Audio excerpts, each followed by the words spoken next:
Hello, welcome back to my YouTube channel.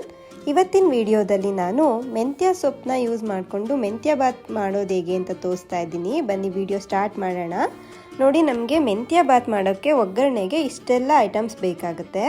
First ನಾವು ಮೆಂತ್ಯ ಸೊಪ್ಪನ್ನ 1 ಇಡಿ ಅಥವಾ 2 ಇಡಿ, ನೀವು ಎಷ್ಟು ಕ್ವಾಂಟಿಟಿ ಮಾಡ್ತೀರಾ ಅಷ್ಟು ನೋಡಿಕೊಂಡು ಮೆಂತ್ಯ ಸೊಪ್ಪನ್ನ ತೊಗೊಂಡು ಅದನ್ನು ವಾಶ್ ಮಾಡಿ ಇಟ್ಕೊಂಡಿದ್ದೀನಿ.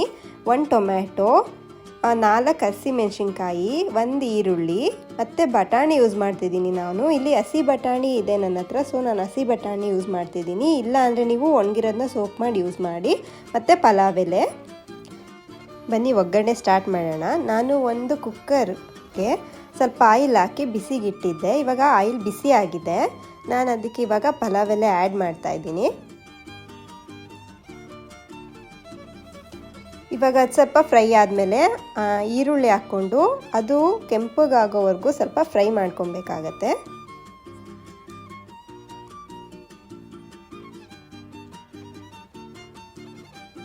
ಈರುಳ್ಳಿ ಚೆನ್ನಾಗಿ ಫ್ರೈ ಆದರೆ ಟೇಸ್ಟ್ ಚೆನ್ನಾಗಿ ಬರುತ್ತೆ. ನೋಡಿ, ಈಗ ಚೆನ್ನಾಗಿ ಫ್ರೈ ಆಗಿದೆ ಈರುಳ್ಳಿ. ಇದಕ್ಕೆ ನಾನೀಗ ವಾಶ್ ಮಾಡಿ ಕಟ್ ಮಾಡಿ ಇಟ್ಕೊಂಡಂಥ ಮೆಂತ್ಯ ಸೊಪ್ಪನ್ನ ಹಾಕ್ಕೊತಾ ಇದ್ದೀನಿ.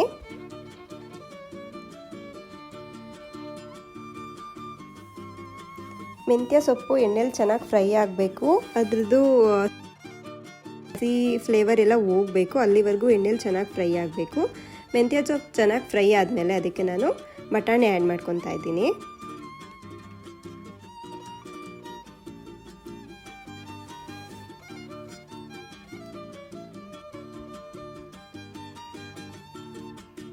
ಸ್ವಲ್ಪ ಅರಿಶಿನ ಹಾಕ್ಕೊಂಡು ಫ್ರೈ ಮಾಡ್ಕೊತಾ ಇದ್ದೀನಿ.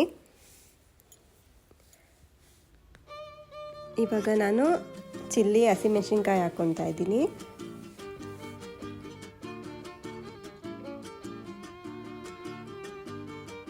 ಚೆನ್ನಾಗಿ ಫ್ರೈ ಮಾಡ್ಕೊಬೇಕು, ಆವಾಗ ಒಳ್ಳೆ ಟೇಸ್ಟ್ ಬರುತ್ತೆ. ಈಗ ಇದೆಲ್ಲ ಚೆನ್ನಾಗಿ ಫ್ರೈ ಆದಮೇಲೆ ನಾನು 1 ಟೊಮೆಟೊನ ಹಚ್ಚಿಟ್ಕೊಂಡಿದ್ನಲ್ಲ ಅದನ್ನು ಇಲ್ಲಿ ಯೂಸ್ ಮಾಡ್ತಾ ಇದ್ದೀನಿ. ಇದು ನಾನು ಮನೆಯಲ್ಲೇ ಜಿಂಜರ್ ಗಾರ್ಲಿಕ್ ಪೇಸ್ಟ್ ಮಾಡ್ಕೊಂಡಿದ್ದೀನಿ. ಅದನ್ನು 1 ಸ್ಪೂನ್ ಆ್ಯಡ್ ಮಾಡ್ತಾ ಇದ್ದೀನಿ. ಈಗ ಎಲ್ಲ ನೀಟಾಗಿ ಮಿಕ್ಸ್ ಮಾಡಿ ಸ್ವಲ್ಪ ಹೊತ್ತು 5 ಮಿನಿಟ್ಸ್ ಇದನ್ನು ಫ್ರೈ ಆಗೋಕ್ಕೆ ಬಿಡಬೇಕಾಗುತ್ತೆ. ಇವಾಗ ರುಬ್ಬಕ್ಕೆ ಏನೇನು ಬೇಕಾಗುತ್ತೆ ಅಂತ ನೋಡೋಣ. ನಾನು 2 ಆನಿಯನ್ನು, 2 ಟೊಮ್ಯಾಟೊ, ಕೊತ್ತಂಬರಿ ಸೊಪ್ಪು, ಪುದೀನ ತೊಗೊಂಡಿದ್ದೀನಿ. ಕೊತ್ತಂಬರಿ ಸೊಪ್ಪು ಮತ್ತು ಪುದೀನನ ನೀಟಾಗಿ ವಾಶ್ ಮಾಡಿ ಇಟ್ಕೊಂಡಿದ್ದೀನಿ. ಜೊತೆಗೆ ಸ್ವಲ್ಪ ತೆಂಗಿನ ತುರಿ ಎಲ್ಲನೂ ನಾನು ಮಿಕ್ಸಿ ಮಾಡ್ಕೊಂಡಿದ್ದೀನಿ. ರುಬ್ಬಿಟ್ಕೊಂಡಿರೋಂಥ ಮಸಾಲೆನ ಆ್ಯಡ್ ಮಾಡಿಕೊಂಡು ಚೆನ್ನಾಗಿ ಫ್ರೈ ಮಾಡ್ಕೊತಾ ಇದ್ದೀನಿ. ಸ್ವಲ್ಪ ಉಪ್ಪು ಕೂಡ ಆ್ಯಡ್ ಮಾಡಿಕೊಂಡು ನೀಟಾಗಿ ಫ್ರೈ ಮಾಡ್ಕೊಬೇಕು. ಆಮೇಲೆ ಸ್ವಲ್ಪ ಹೊತ್ತು ಪ್ಲೇಟ್ ಕ್ಲೋಸ್ ಮಾಡಿ ಇದನ್ನು ಬಿಡಬೇಕು. ನೋಡಿ ಎಷ್ಟು ನೀಟಾಗಿ ಆಗಿದೆ ಮಸಾಲೆ. ಇದಕ್ಕೆ 2 ಗ್ಲಾಸ್ ವಾಟರ್ ಆ್ಯಡ್ ಮಾಡ್ಕೊತಾ ಇದ್ದೀನಿ. ನೀವು ಎಷ್ಟು ಅಕ್ಕಿ ತಗೊಂಡಿದ್ದೀರೋ ಅಷ್ಟು ಆ್ಯಡ್ ಮಾಡ್ಕೊಬೇಕು ನೀರು ನೋಡಿಕೊಂಡು. ನಾನು ಮುಂಚೆನೇ ರೈಸ್ನ ಸೋಕ್ ಮಾಡಿ ಇಟ್ಕೊಂಡಿದ್ದೆ ಸ್ವಲ್ಪ ಹೊತ್ತು.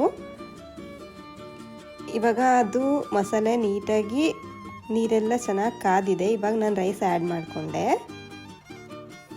ನೋಡಿ, ಈ ಥರ ನೀಟಾಗಿ ನೀರೆಲ್ಲ ಚೆನ್ನಾಗಿ ಕಾದ ಮೇಲೆ ಕುದೀತಾ ಇರಬೇಕಾದ್ರೆ ರೈಸ್ ಆ್ಯಡ್ ಮಾಡ್ಕೊಬೇಕಾಗತ್ತೆ. ಆಮೇಲೆ ಕುಕ್ಕರ್ ಲಿಡ್ನ ಕ್ಲೋಸ್ ಮಾಡಿ ವಿಷಲ್ ಆಗೋವರೆಗೂ ವೆಯ್ಟ್ ಮಾಡಿ. ನೋಡಿ ಎಷ್ಟು ನೀಟಾಗಿ ಆಗಿದೆ ಮೆಂತ್ಯ ಬಾತ್. ಟೇಸ್ಟಿ ಆಗಿರುತ್ತೆ, ತುಂಬ ಚೆನ್ನಾಗಿರುತ್ತೆ. ಎಲ್ಲ ಮಕ್ಳಿಗೂ ಮನೆಯಲ್ಲಿ ಎಲ್ಲರಿಗೂ ಕೂಡ ಇದು ಇಷ್ಟ ಆಗುತ್ತೆ ಆ್ಯಂಡ್ ಹೆಲ್ತಿ ಕೂಡ. ಇದಕ್ಕೆ ನಾವು ಕಾಂಬಿನೇಷನ್ ಆಗಿ ಚಟ್ನಿ ಮಾಡ್ಕೊಬೋದು. ನೋಡಿ, 1 ಜಾರ್ಗೆ ತೆಂಗಿನಕಾಯಿ ತುರಿ, ಸ್ವಲ್ಪ ಕಡಲೆ,